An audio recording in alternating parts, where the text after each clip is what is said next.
Hello and welcome to episode 115 of the formerly known as Blind Run Gaming podcast, and now forever will be known as the Son of a Tech podcast, unless I decide to rebrand the channel yet again. Yeah. And joining me, as always, and you guys might remember him as Slangerang, he still remains to keep the same name, and I still go by Blind Run, so don't get that confused. Right. You may rebrand your website or what you post your videos to. Videos under. Rebrand yourself.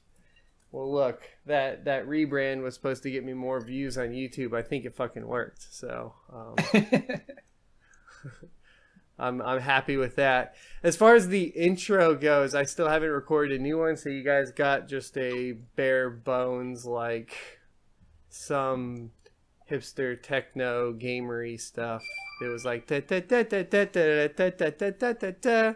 And that's what you got, which doesn't fit our channel really at all, but that's what it is. So how's it been going, Slang? Where have you been at? Where have you been? Working for the most part. Work has been kind of crazy for me. I spent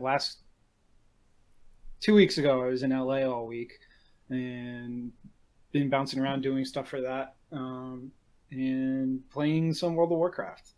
I've been, watching your videos and keeping in touch, obviously, even though we haven't been doing the podcast. But what have you been playing this week? Ooh, yeah. So I mean, dude, it's been weird. I feel like I haven't played near as much as I used to. Actually, I know I haven't. I think a lot of it has to do with just kiddos and work and same stuff as you. But I did the thing I was excited about was Super Mario Run on Android, and it was free, so I downloaded it.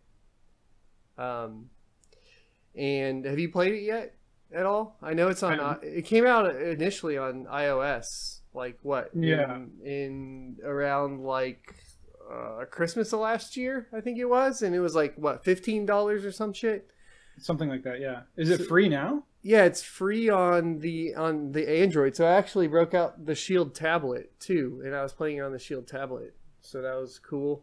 Can you use a controller for that, or no? So have you played? So you haven't played it. So the mechanics are essentially Flappy Bird with Super Mario. Like, essentially the way it works. How can you have any, like, you say you've been playing that a lot? Like, how do you play that a lot? Because like Flappy Bird is like maybe it has more before you're like, yeah, fuck this. No, it definitely has more going for it than just Flappy Bird, but the running is constantly always moving forward. You can't stop him from running. He's going to be running in a direction. You can kind of bounce him off a wall and make him run backwards, and that's about it. When you die, it gives you a bubble, and then he floats back, and then you press the screen to like pop him. But essentially, all you do is tap the screen to jump. The longer you hold the screen, the higher he jumps, and then all of the and then you have to tap the screen to like wall jump too. So back and forth between the pillars, and the rest of it's all the levels are just what you would expect from a 2D Mario game. Okay. He will automatically just hop over the enemies, so there's not really any dying to like mushrooms or anything. There's dying to like the flowers that come out, and then that's really about it that I've run into that have like died. I'm assuming you can fall down holes or something too. Yeah, you can fall. So that's pretty much about it as far as I go. But it's very collector-ish. So like the coins and stuff that you can get by unlocks, etc. Stuff like that. So that's kind of where Super Mario Run is. And then a majority of my time has been Elder Scrolls Online, surprisingly enough. For that Morrowind expansion that they had. It's on sale right now, and I'll try to link it. I think it's like 19 or 20 bucks on CD keys, and then if you guys want the legit version, it is on sale And I'm not saying the CD keys isn't the legit version, but it's probably not the legit version. I mean, it's not the legit version. It is used on. It's a legit version, but not legitimate at the same time. Yeah, you can play it. So $37 on sale at on Amazon, and that will be linked in the show notes below for y'all. So unfortunately, I've been also playing an MMO in mass number of hours. World of Warcraft has taken over again for a while. Now, was there a patch or something that sparked that? I noticed you started playing this a lot, though, probably for the past year or something. I mean, it's been about consistent. 6 or 7 months that I've been playing a lot.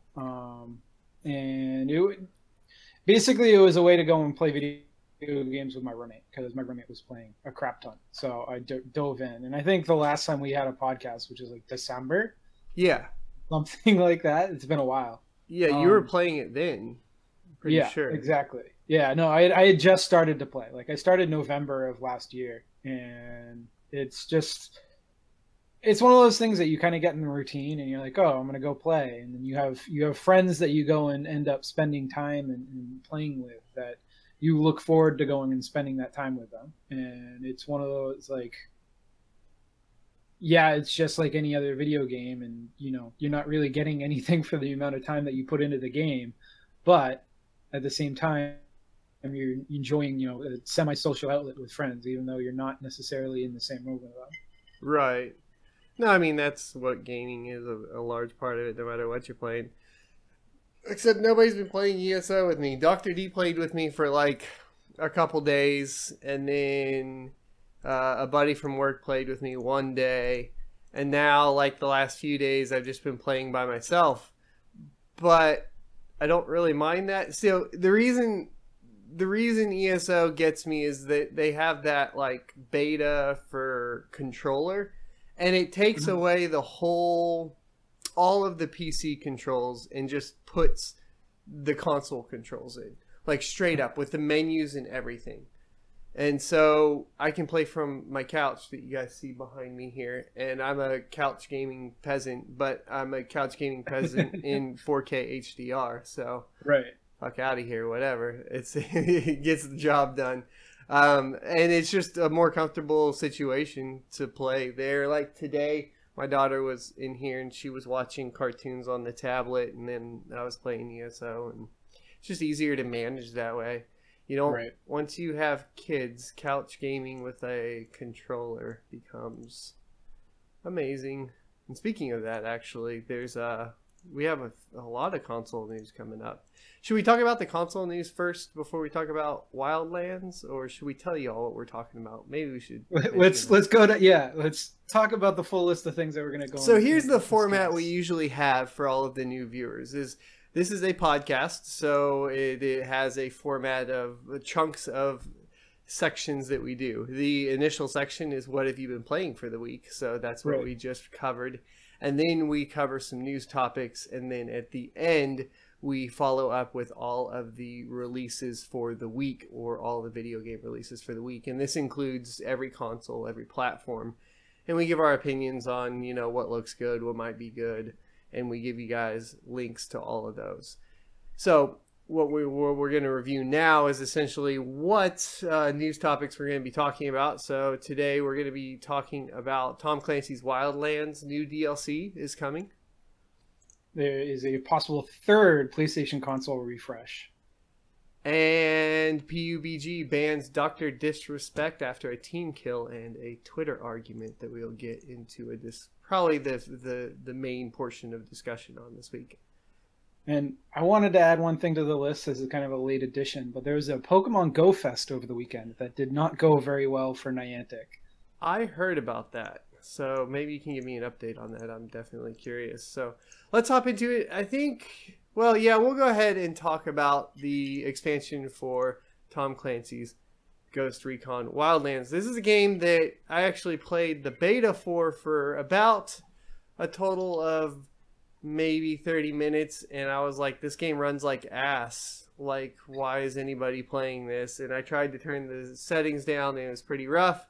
And then I just wasn't interested in it because of that experience, and I didn't pick it up when it actually officially launched. Now, I've heard some good things about it, but my big thing with Tom Clancy games, or Ghost Recon especially, is I was actually a big, what was it, Ghost Recon Phantoms? I spent like $700 on that damn game, and they canceled it, so that was awesome. Right.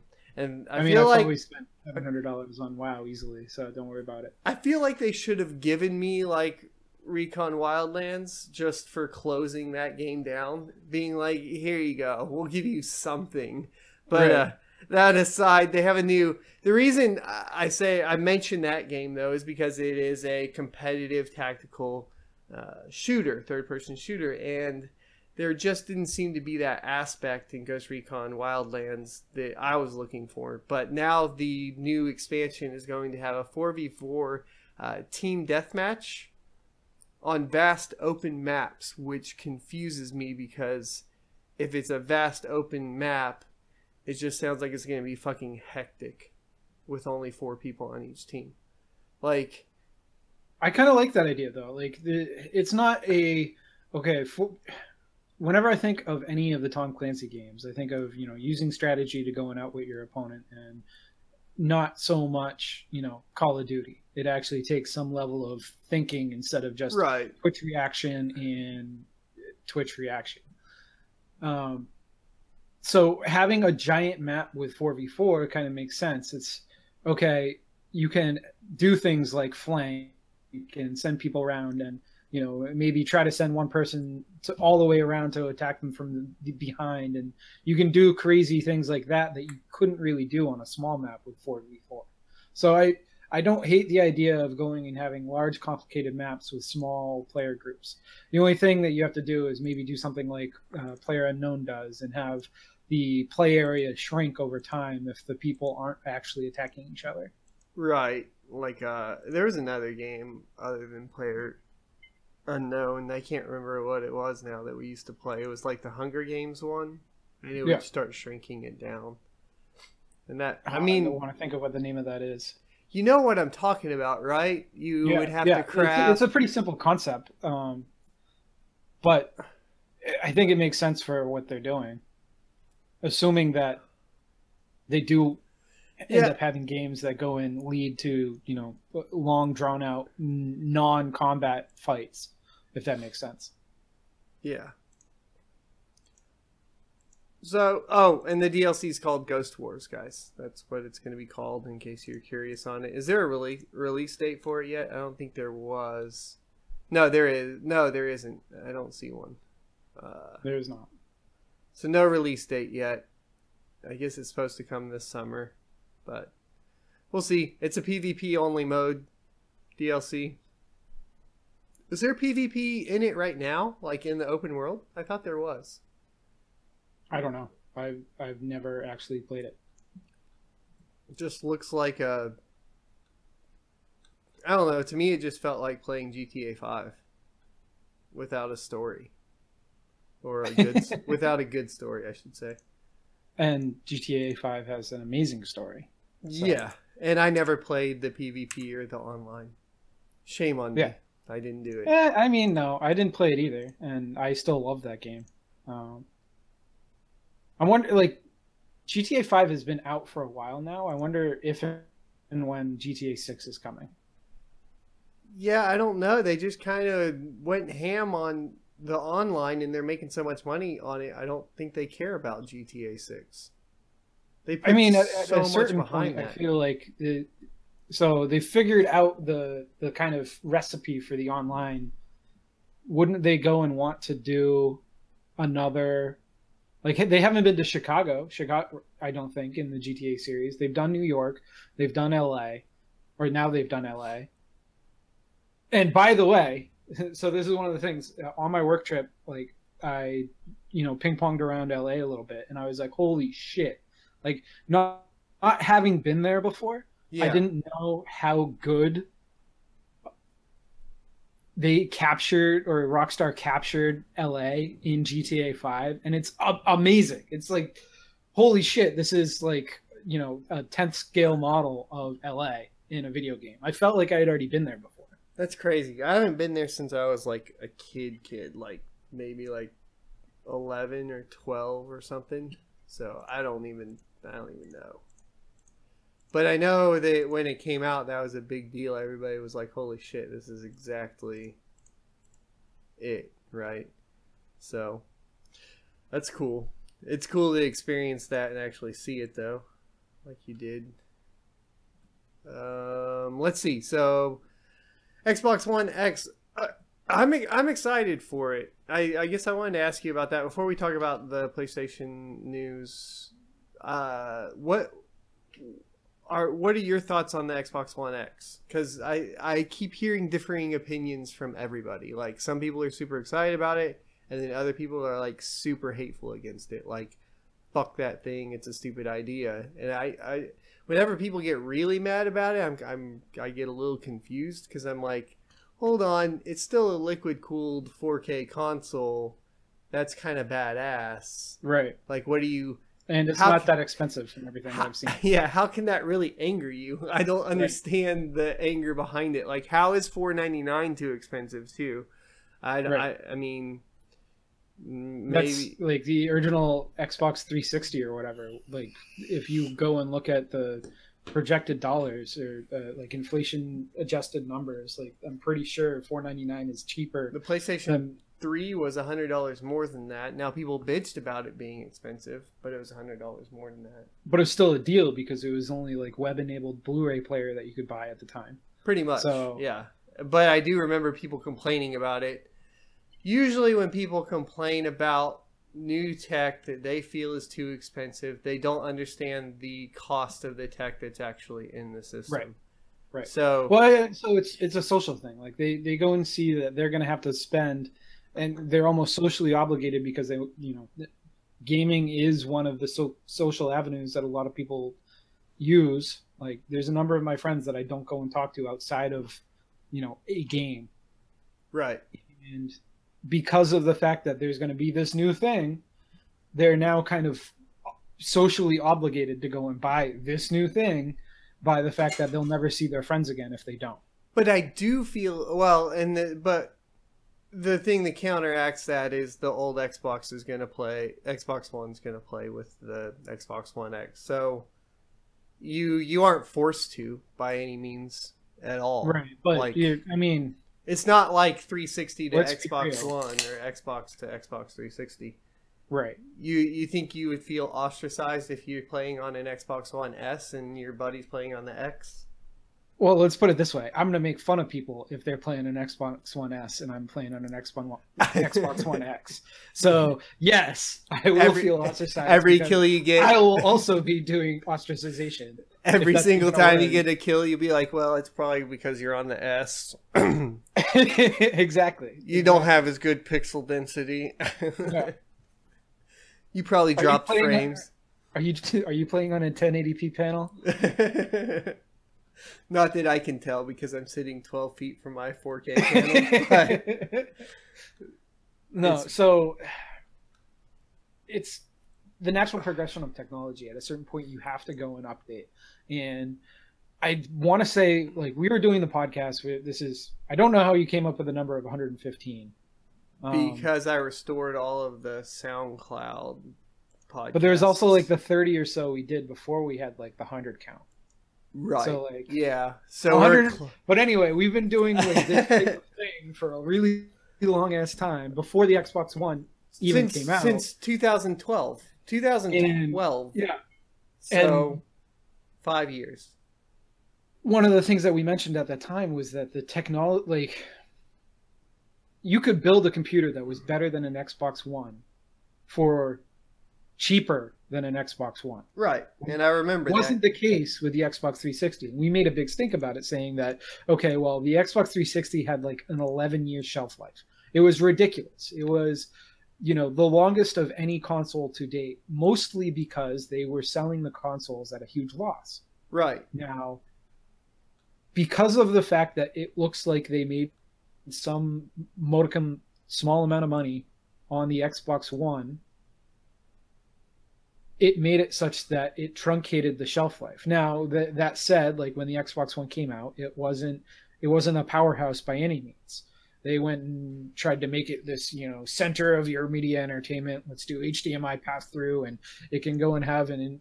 But even the PlayStation 4 fucked up. I mean, both of them fucked up that whole release cycle. I mean, I think that's why we saw such a large growth in PC gaming. Just, I mean, the amount of people that just said, fuck it. They were already moving to PC. A lot of people were right before the Xbox One. So I think this is going, like, this console generation might go and spell some pretty nasty downturn, or spell a pretty nasty downturn for the PC market, because well like I said, I've been playing with my controller. Competitive hardware, i.e. you can't beat the power for a new PC build versus an Xbox One X. It's just going to be cheaper and better to buy an Xbox One X. Because of that, and the fact that more and more people are turning to their mobile devices for everyday anything when it comes to, the internet. It's like the number of people that can go and, do all of their work on this and not have to ever touch a computer is growing every day, because these are becoming more and more powerful, and, or have become so powerful. You can pretty much do all of your word processing. You can do even most of your Excel work and stuff. It's not even that hard anymore. Right. And how many people actually have to do, either of those? Like how much? So like, right. A lot of people don't even have to do that. People have jobs that have anything to do with word processing outside of typing a quick email, like, oh, I'm going to call that person to set up that sales meeting, blah, blah, blah, blah, blah. Like they're going to do video calls. They're going to I think it's a way of the future that, the personal computer is going to be, more and more a mobile device and less a physical PC under your desk, or on your desk, or in your desk if you're... Or on your wall. Or on your wall, yeah.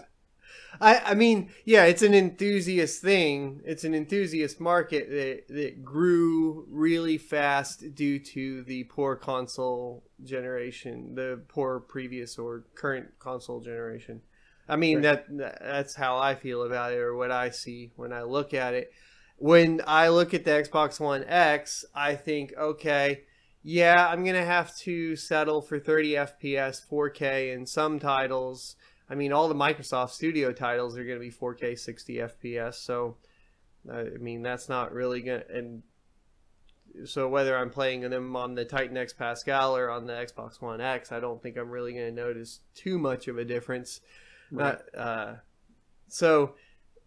But to get to my point, the other thing that it does is it suspends your game very, very well. I've been using, when I was playing Final Fantasy 15, I would just suspend the game and then come back to it, and it saves me a whole bunch of time. It's so much easier than like dealing with a PC, booting a game up, and then the way I have my PC set up, I have to shift my main display monitor and go through all that.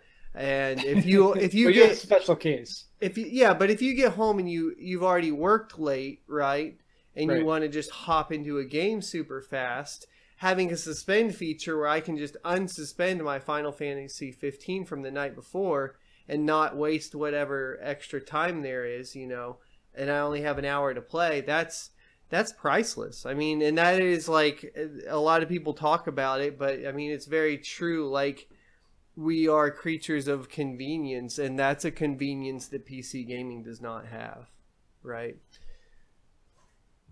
So, I don't know. I think it'll be a strong contender, and I'm excited about it. I think one of the other things is that, and this might be a little conscientious or contentious for people, is that PC gaming seems relatively closed off compared to console gaming. And what I mean by that is, like, think of the image, and you've probably seen the South Park episode for World of Warcraft. You have a guy hunched over a computer and a monitor's right there. The space between you and the screen makes it such that, you're more intimate with the screen than you are with your surroundings, such that Right. if someone else is in the room with you, you're completely segregated from them.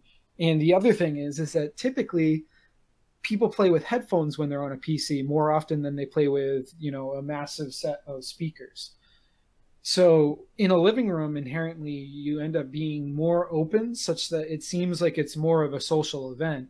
And I would be surprised if that doesn't have a bigger impact than we think into the ability, especially for, let's say, older gamers. Like there's this core market of 14 to 24, where those type of social ramifications may not be as important. Right. But the growing market of people that grew up with video games, or the gigantic market of people that grew up with video games from 24 to 40, those people don't get the slack that the younger generations do, in that their significant others, their children, make it harder for them to go and close themselves off from the world, and Right. hop on a computer and Well, and I think that's why you bring that up, and it's a very good point. It just makes me think of like why VR just can't work on a massive or large scale consumer base as far as gaming goes. So we can talk about the other aspects and values of VR. But as far as gaming goes, it closes you off even more than PC gaming. And like, oh yeah, completely. You can't. I'm not gonna lie. Like, I have the consumer Oculus Rift. Yeah. I've spent maybe 12 hours with it, and it's been in my hands for a year plus. I forget when it actually started shipping, but I've had it for a long time, and I've spent, honest to God, I think I've spent only 12 hours on it.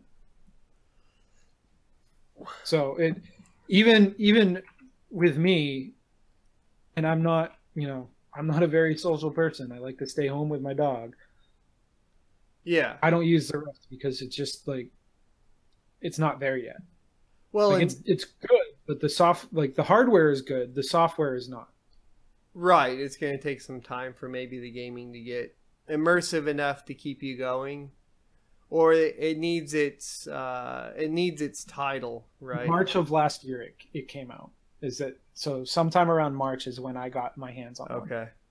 I was looking at trying to get the Vive, but then like it's one of those things when I decide to spend money on things, I usually try to think of a few different aspects. Like if I have extra money, I try to think, and I usually use my YouTube money and Amazon affiliate money, whatever, to buy tech like that. And when I sit down and look at like the value of like VR, what it would add to like the channel, it doesn't seem to add much there. And then what would it add to my personal life? I don't see it adding enough benefits to make it relevant in my day to day.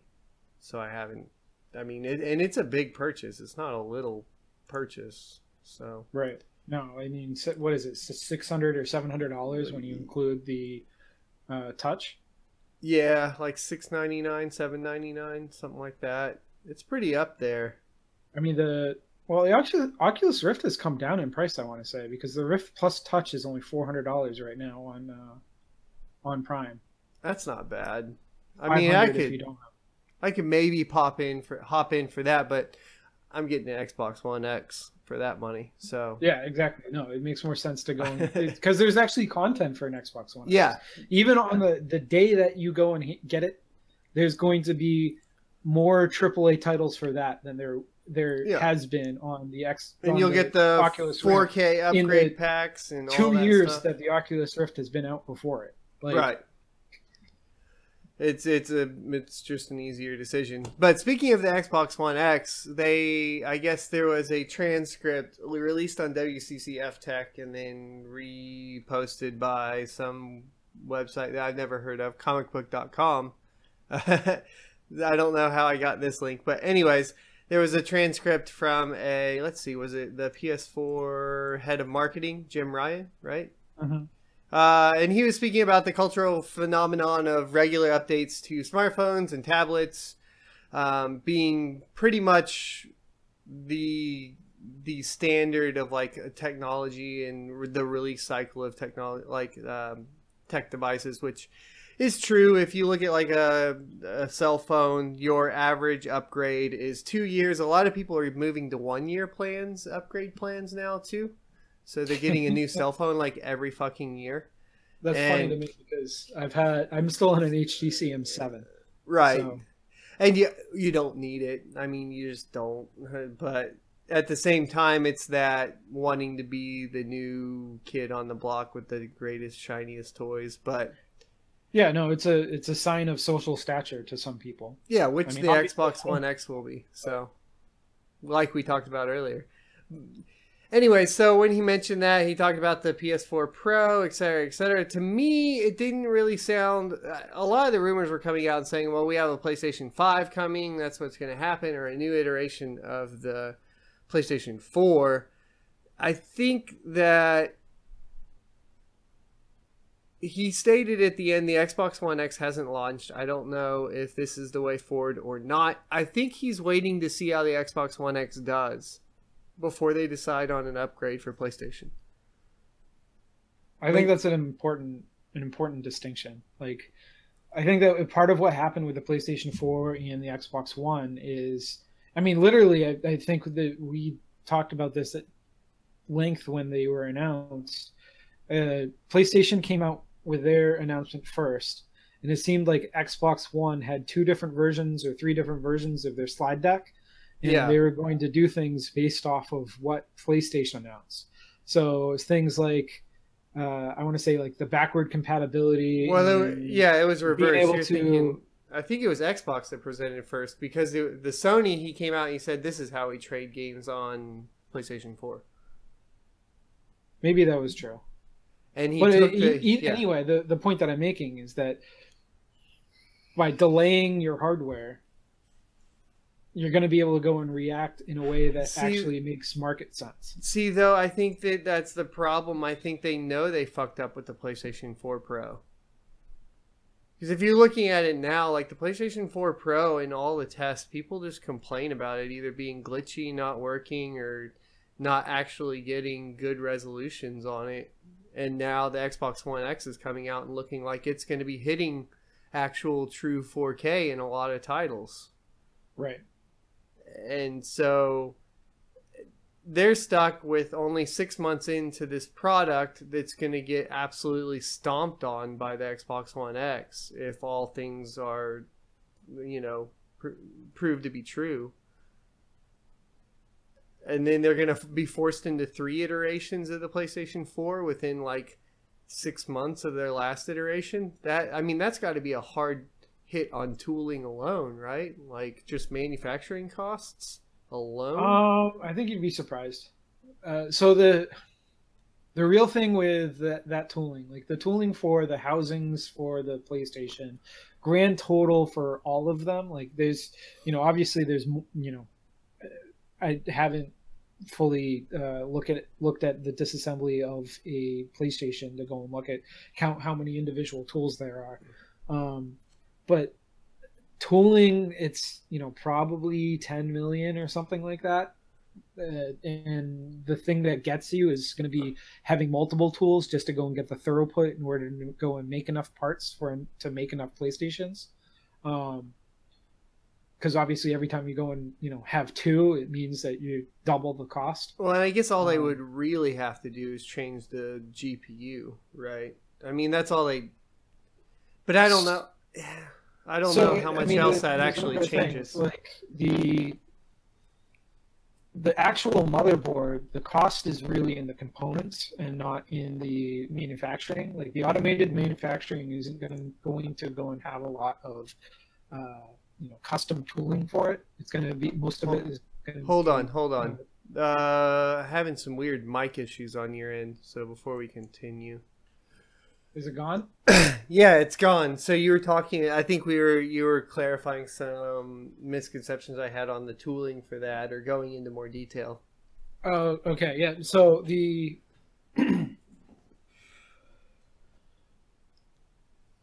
when you go and look at the cost of the hardware, most of it's going to be in, so that there's two things that people go and talk about when they're talking about how much things cost when developing something. You have, and they're basically two different forms of NRE. The NRE is non-recurring engineering, and you have the man labor, and that's all of your engineers that are working to go and design all of the things.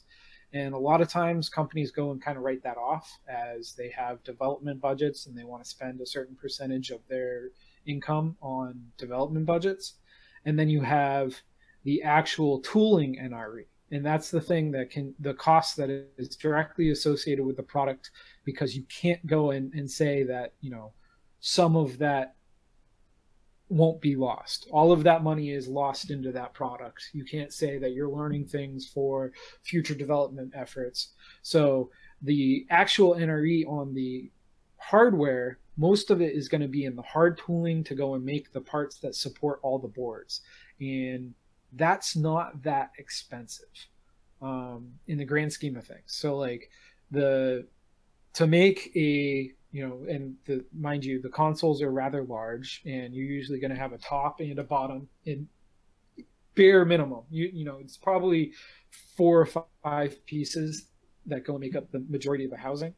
But let's just boil it down to 2 for the sake of the discussion. You could probably get away with each side of the housing costing somewhere around $250K for the tool. So you're looking at $500,000 for the plastic housings to go and make the tooling for each new iteration of the console. Now, considering, if you amortize that over all the consoles that you're making, and a lot of times what happens when you go and contact a plastic injection molding house to go and make something like this, a lot of them will offer to amortize the cost of the tool over the number of units, especially when it's something like a PlayStation and you're going to be ordering, several million parts. Right. You can go and get it down to, okay, the whole cost of all of the hard, plastic in the console will be $20, if that.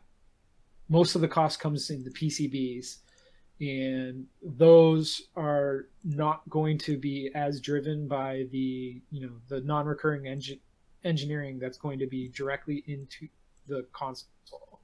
Most of that is actually going to be on the engineering side. It's going to be paying the people to design the parts, because a lot of those things are so automated with robots that it's pretty easy to go and do a cycle. So it's like, all right, let's change, we're going to use a different chip for our sound card or something like that, or we're going to use a different Ethernet controller because the one that we were using was out of stock. We can up-rev the design and change it and not have to change any tooling, and all the new cost is nothing. So gotcha. Does that make sense as far as like where I went with that? Yeah, no, I mean, like, I get it. So I mean, I understand that the cost is not as much. Well, I understand the tooling at least is not as much of a deal. No, the big cost is really going to be in the engineering side. Right. Yeah, paying designers to go and come up with a completely new system. It's all going to be manpower time. That's going to be the cost. Right. Essentially. So, I mean, even so, it sucks to eat crow with only having a PS4 Pro out for 6 months. Yeah. That. Well, I mean, so the thing is like, are they going to stop selling the PS4 Pro? I don't think so. Yeah, I mean, that's why some people are saying maybe the PlayStation 5, they'll just do away with PlayStation 4 all the way, and they'll say, well, we were just going to do PS5 anyways, Yeah. I just hope that they go and add backwards compatibility.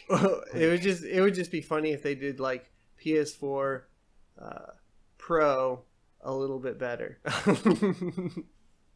PS4 Pro, a couple more teraflops.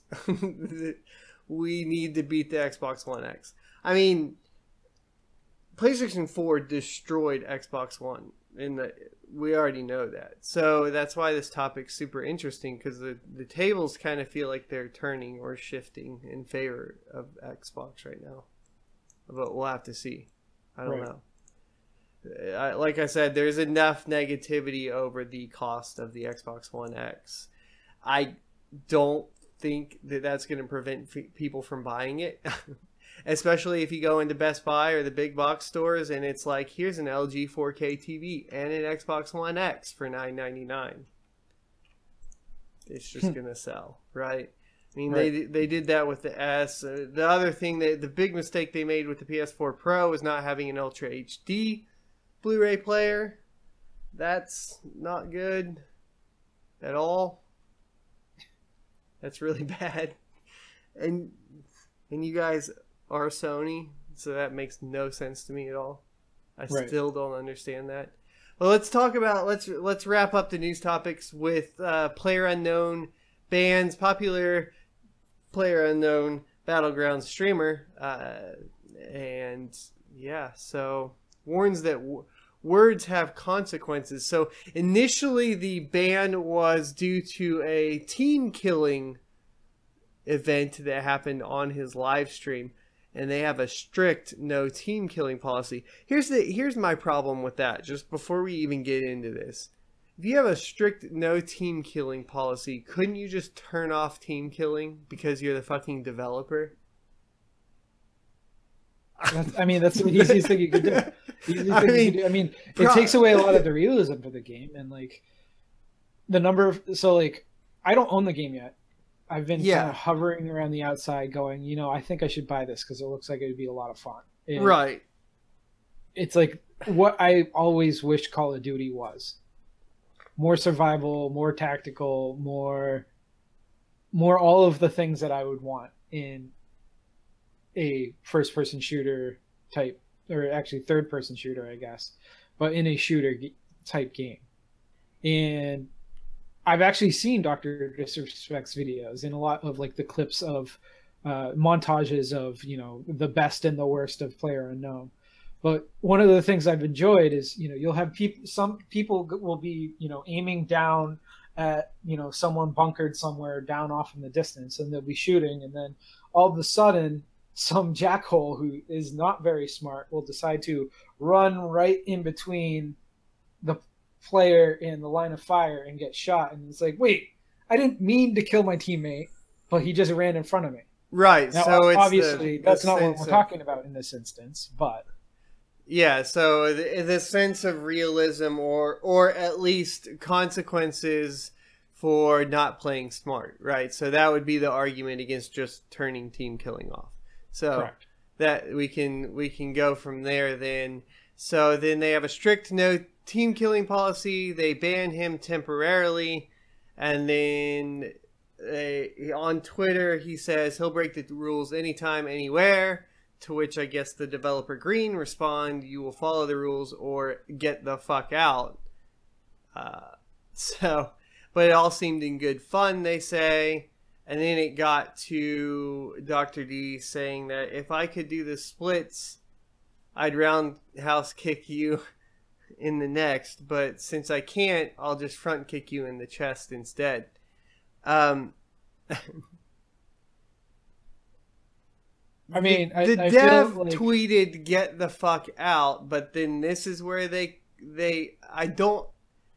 this is the problem with Twitter. I don't get the escalation at all, right? Because if it was all in fun and he's cussing at him, right? I mean, he's cussing at him. Yeah, no, he used the F word. He did.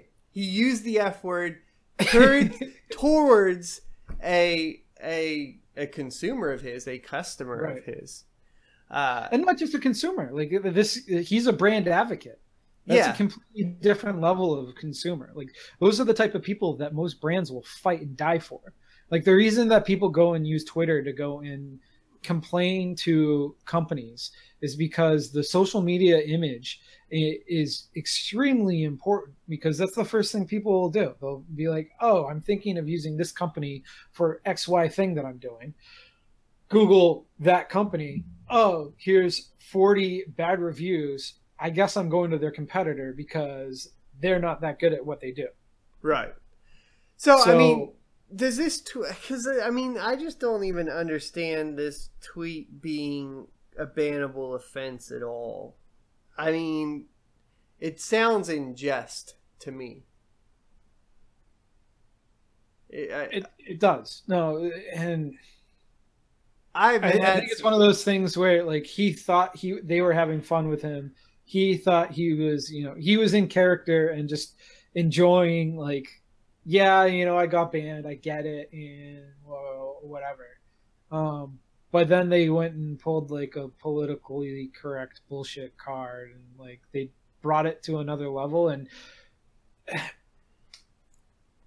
I wouldn't be surprised, and this is going to be like way, way inside baseball, like conspiracy theorist bullshit. But I wouldn't be surprised if the PlayerUnknown like dev team were like, you know what? Let's take this overly seriously, because then we're going to have stupid ass podcasters going and talking about this. Talking about our game. Raising the idea of PlayerUnknown to more people. No, and I thought about that too. I was like, I wonder if this is just all a ruse and they're just going to come out later and say, nah, it was all just bullshit, right? So, but it brings up... I don't really like his character, but he has pretty good production value on his videos, and he's pretty good at the game, and he has a shit ton of content.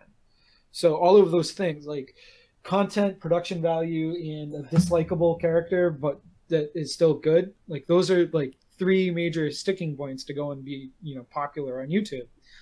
And that type of like, because he is a good character, I'm almost thinking that this was planned to the point that the PlayerUnknown developer group was like, hey, DrDisrespect, we're going to go and ban you for something pretty soon. And then we're going to go and make it a big thing. Just like, that's even more tinfoil hat, but... Right. No, but I agree. That's what it comes across to as me, or from me. If it isn't, and the dev is actually offended to the point that he was, that seems a little ridiculous and a bad publicity move for PlayerUnknown. I mean, I don't know. PT Barnum, no publicity is bad publicity, Right. So. Yeah. No, I get it. It just depends, right? If you scare all the streamers off. Right. But I mean, do you think this is actually this isn't a permanent ban? I still don't think that it's a permanent ban. It's just a longer ban, or... Yeah, I mean, I don't know. Probably. We'll have to see. I haven't checked the Twitters out. We are a little bit behind on this news topic, for sure. I did start following DrDisrespect on Twitter just to see what happened. All right, so here's one of the things. Maybe I think DrDisrespect has hit a nerve. I don't know if you read this, but Brendan Green, the guy that he was having the back and forth with. No, yeah, I think I know what you're about to say. This. When I was in college many years ago, I had a disagreement with my flatmate. Instead of talking it out like men, he decided to get aggressive. And while I was backing away from him, he kicked me in the chest and put my head through a plate glass door. Thankfully, I don't suffer from any ill effects due to this experience. So this has to be a ruse. Who comes up with a fucking story like that? Or what are the fucking chances that actually happened? Right. But the fact that DrDisrespect, like, he said he was going to kick him in the chest. Right. And he's like, I'm going to go and do this roundhouse. Wait, well, no, I'm not flexible enough. So I'll just kick you in the chest. And that was like, trigger warning. Like, don't kick me in the chest because I'm really scared of that shit. No, yeah, that doesn't... Who kicks somebody in the chest, first of all, in real life? How many times does that really happen? And what are the chances that that's a trigger for a developer for... I think one of my favorite things in martial arts movies is when they do like the full-on dive, like 2 feet right to the chest. Yeah, I'm just imagining that and him going through a plate glass window and then him being like, I hate you and will always remember this forever. Right. You are now my enemy for the rest of your life. This. Oh man, that's funny. How about we talk about PokemonGOFest. That's what we want to talk about. PokemonGOFest. What happened? Because I heard there was like a super rare Pokemon or something. So it was this whole thing. They sold tickets to this event where you could go and catch a rare Pokemon, and it was supposed to be this whole week-long thing, and there's going to be thousands of people in Chicago, and they sold out of tickets. But the thing is that they didn't plan things out properly, and one of the things that Pokemon Go had an issue with for years, like when it came out, it was down all the time just because they had too many people hitting their servers. Right. They weren't using AWS or something. Like, I don't know what it is, but effectively what happened is they held an event to DDoS their own game. Well, they just pretty much held an event and then took their own game down because too many people went, right? So, and I don't know. I mean, maybe it's not DDoS. Maybe it's well, DDoS is concentrated denial of service attack. Yeah, I mean, like it was like, all the people in the park in Chicago that went and caused they just overloaded the servers and took it down. So basically, they had all sorts of people, and people traveled to Chicago specifically for this event. It was, I haven't checked out Chicago. Let's go and have a mini vacation with the family and kids, and we'll play this game that we've been playing, even though it's kind of dumb at this point. Like, I loved it when the game first came out, and there was probably a good 3 weeks where I played the crap out of it. And it's one of those things where it was a pretty unique experience because you went and saw people as gamers that you never would have assumed were gamers. Right. Like, I have a drunk ass neighbor who's 19, 20 years old who I would never go and talk to about video games. But because of the fact that I saw him walking down Main Street playing Pokemon Go at, 11 o'clock on a Thursday one night, all of a sudden now I'm springboarding that and going and talking about, Call of Duty or something with him. Right. And so like it opened and developed a lot of relationships, but it died pretty quickly at the same time. Yeah, it seemed like Pokemon Go died real quick, and I think the servers were fine after it died, and then they just got reinvigorated by themselves, and then... Well, so that's one of the things. Like, this weekend was supposed to be this festival thing where you could go and gain, rare Pokemon, and they were doing all sorts of special things with the game, to the point that, like, driving around in town, I saw people on the streets, very obviously playing again. Yeah, playing Pokemon Go, which I hadn't seen since literally last summer. Right. I haven't seen people really doing that as much as they were for a while. Right. And so I guess they're going to be issuing refunds now. I see. They're doing all sorts of things, yeah. Refunds along with, they have in-game currency that you can buy, and it seems like they're doing refunds, and they're giving like $100 of in-game currency to everybody that attended or paid for tickets. I'm assuming that it's actually going to come play Pokemon Go, and never mind, can't play Pokemon Go. Right. Well, the thing that gets me is come pay to come to a public park that any other time you could have gone to for free to play said game. Right. But I mean, they can target that park to add more Pokemon or different kinds. No, and that was the idea. They were going to do all of those things. They were going to have trainer battles. They had, they had giant digital screens that would go and show that, this gym over here is owned by this player. Like, that's right. It would have been a cool experience had it worked. It was kind of a really awesome idea, and I don't tongue-in-cheek go and make fun of the whole concept of paying to play a game that you could pay for free. But like, had I still been into Pokemon Go, I probably would have definitely been interested in it. Yeah, no, it's an interesting idea. It's kind of bad that it took a shit. But I guess it's not surprising because it's not in the least. But it's one of those things. How do you issues? How do you test it without doing it? Yeah, I mean, they have to figure out because I'm assuming the biggest issue was you can create a load cell towers. But yeah, but you can create a load. I mean, they make testing applications for that, like load testing applications that they right, could but use. Not everybody is going to go and be interested. Like it could have been a number of things in the chain. Yeah, right? and I don't know if it's the cell phones are going to talk to the cell tower. The cell tower is going to talk to the front side of the internet host. The internet host is going to talk to Niantic's host, and then that host is going to talk to Niantic servers, and then reroute all the traffic back in. When you have 30,000 or however many people showed up, all trying to go and fit through that pipe, somewhere along that line, there was probably something that wasn't willing to go. I mean, I test the system. I don't know what the legality of hitting the cell towers is either, right? As I speak of that, I don't know what they're allowed to, because I don't know if they're really allowed to go like try to send through the cell tower. Like, yeah, I don't because people are making 911 calls on that cell tower.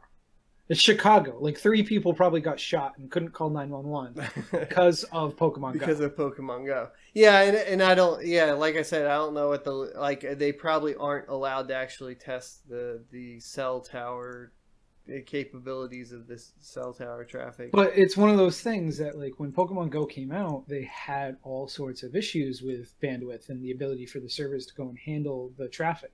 And, right, regardless of whether or not it was just the servers or the cell tower, like somewhere along there was, weak spots in the chain.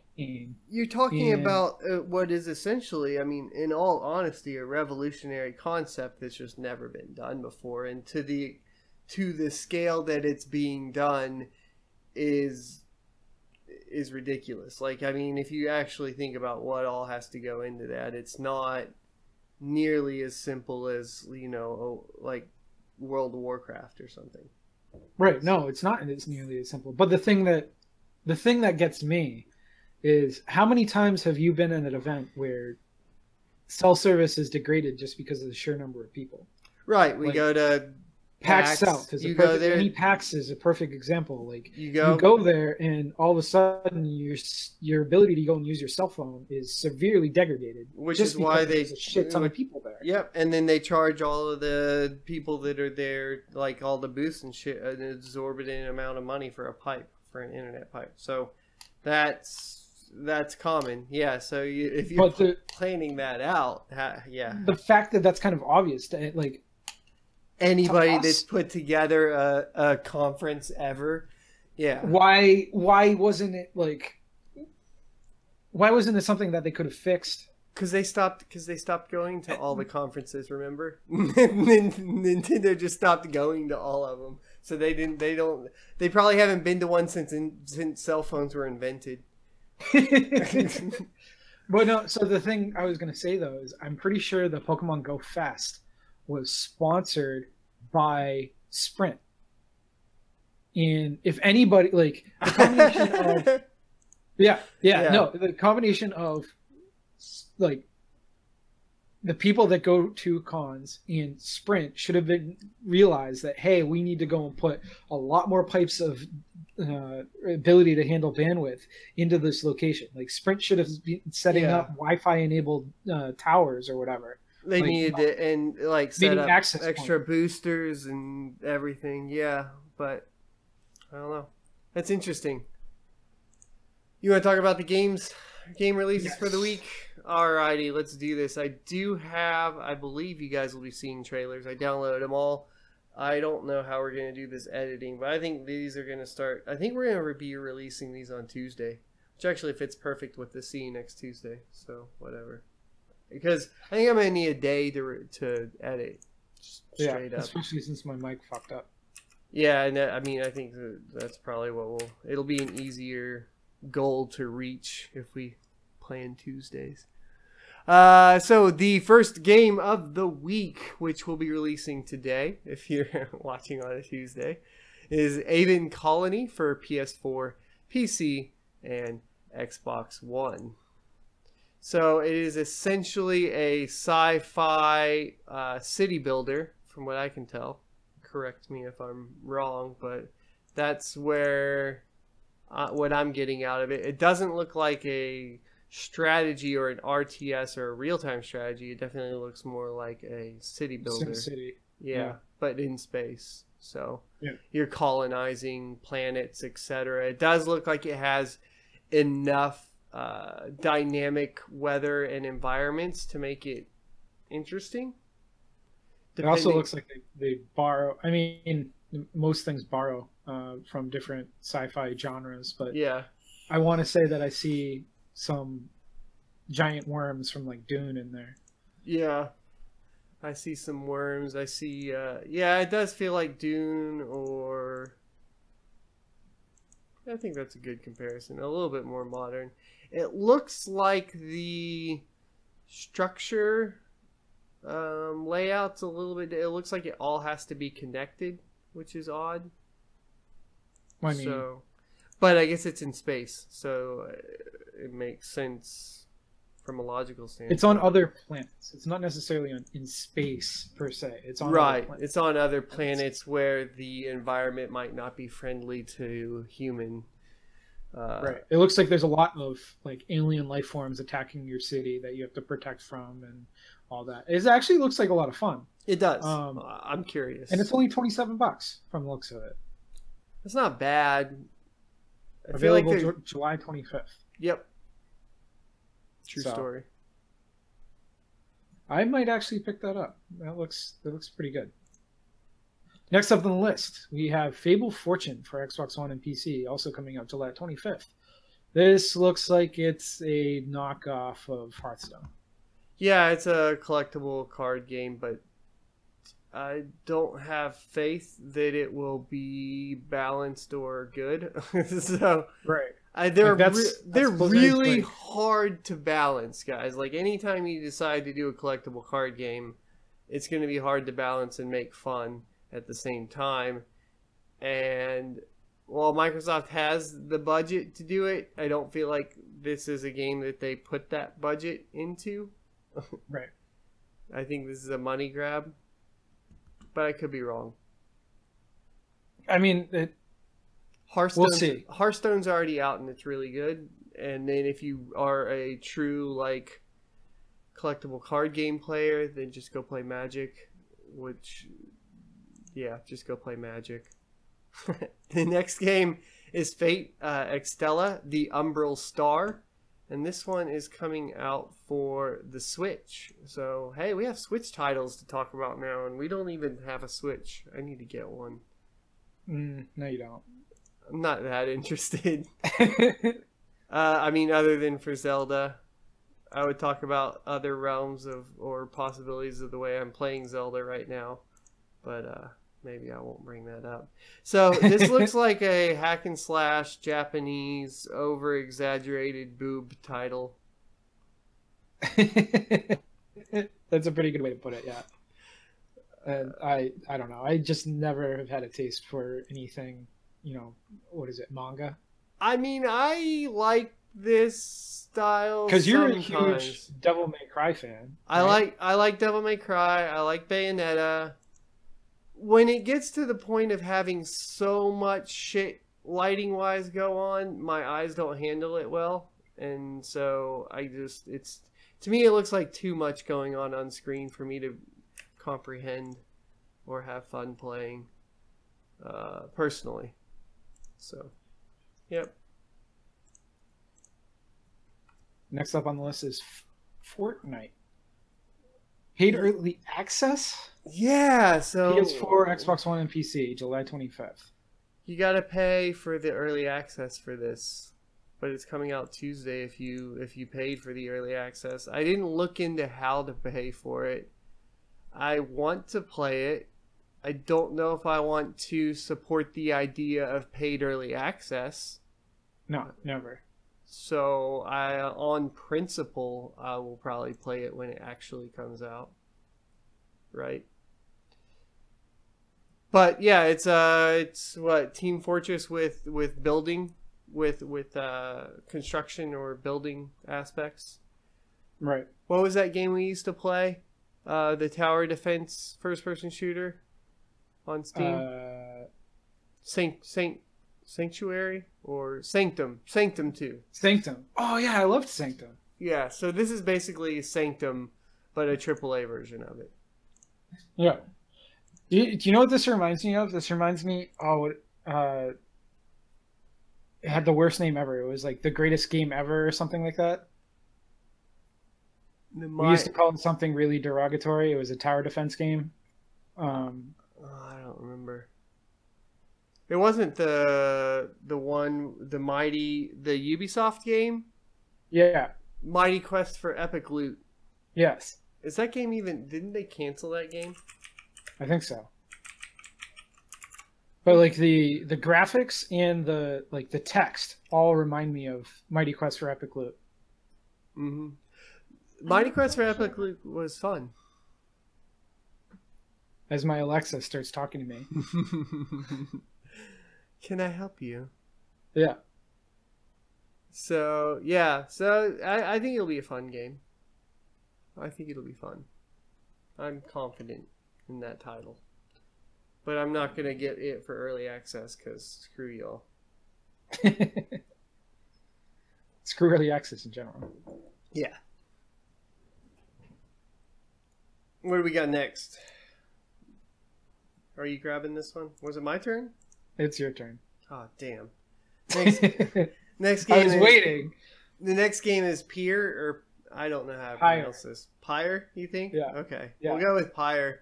I do know that it's from the same people that did Bastion and Transistor, which are both dope-ass games. So I have high hopes for this one, personally. What type of game is it? It is a turn-based strategy, I believe, if I recall. Yeah, turn-based strategy. That's what it looks like to me. Turn-based advanced strategy. But their stories are always interesting, and their soundtracks are always so good. I always like I mean, I've liked both Bastion and Transistor, so another title from them sounds good to me. And it's coming out on July 25th for PS4 and PC. No Xbox release.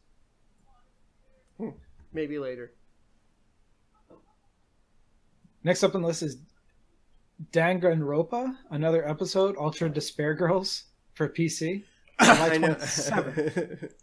Now, Ultra Despair I can't really nail down, like, it looks like I don't there's a know couple what the of fuck things it that they're is. doing. They have first-person shooter. They have, like, cam up, like, real-time strategy type parts. Like, I think third-person shooter. I think it's mostly third-person shooter, and you can go to, like, a overhead view to develop your strategy. I think that's what it is. But and then there's teddy bears and... Well, those are the things attacking you. And then you have, you're an oversexed, not prepubescent, but, 17-year-old schoolgirl. So, yeah. With, the whole pleated miniskirt and, like, sailor. It looks pretty awful. Super boob shirt. I mean, I don't see anything to justify this game existing, to be completely honest with you. I just don't see it. No. There's a lot of games like that, though. But this isn't the worst offender. No, it's not, but it's pretty bad. The teddy bears are hilarious. Especially the ones with, like, the cigars. Or that one with the cigar. Oh, yeah. No, do yourself a favor and watch the... It should be running for him right now. But we'll link the whole video so you can enjoy the entire trailer. Yeah. All right, we're going to go through these last two real quick because both of them are lame 3DS titles. Yeah. One of them is Miitopia?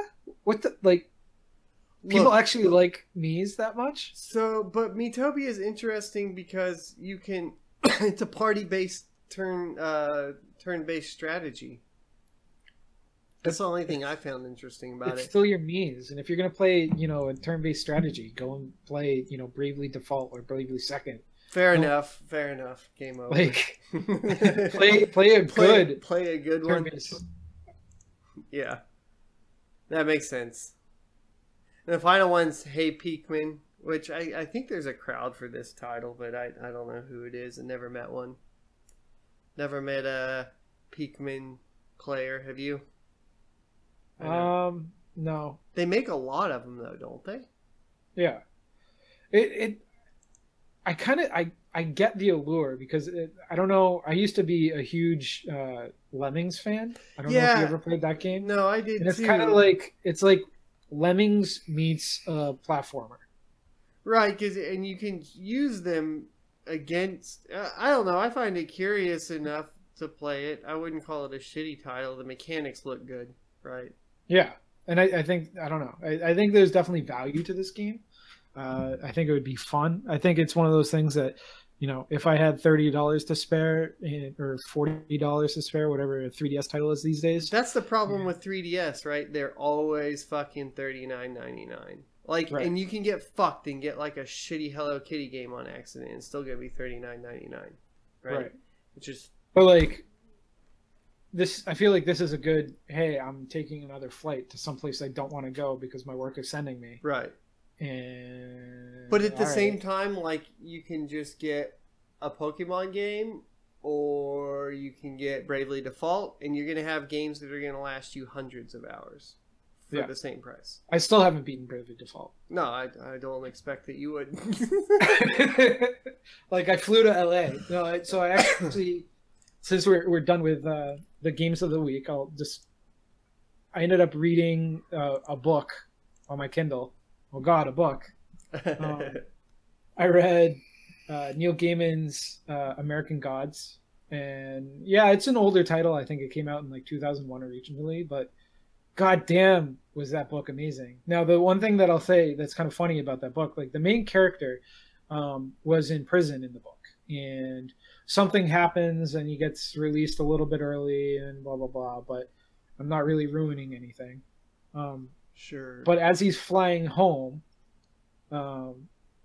he ends up having to move seats and ends up sitting in 17D. Now, I had just started reading this book. I had just started reading the book on a flight, a 6.5-hour flight from Boston to LA. Guess what seat number I was in? 17D. 17 motherfucking D. I was like, I literally had to put the book down for a little bit because the book is freaky as fuck. Like, there's a scene in the book where a god literally devours men that has sex with her through her vagina. Like, that's ridiculous. Aren't they making a show of this or something? This is a show, and I just started watching the show as well as soon as I got home. I think I saw it. What's it on? Is it HBO or is it Stars? Stars. Okay. I couldn't remember which one. I think it's one of those things that they wanted something to go and compete with HBO having, you know, Game of Thrones. So they chose a really well-renowned book that could be ridiculous and made it into, you know, a high-budget TV show. Okay. I really, really like it. Sweet. I don't watch Game of Thrones. I highly suggest going and watching or reading American Gods. I'll check it out. I do not mind doing so it. You like fantasy, you're playing Elder Scrolls. You also like sci-fi. Yeah. This is like the battle between the two. Okay, cool. There isn't a lot. It's a lot more mind games for a lot of the book, and it's a lot of like. I mean, I just described one of the examples of fuck you up mind games in the book, but like that's the majority of the book is fuck you up. Like, what happened? Where you literally have to like take a second to go and read and be like, what?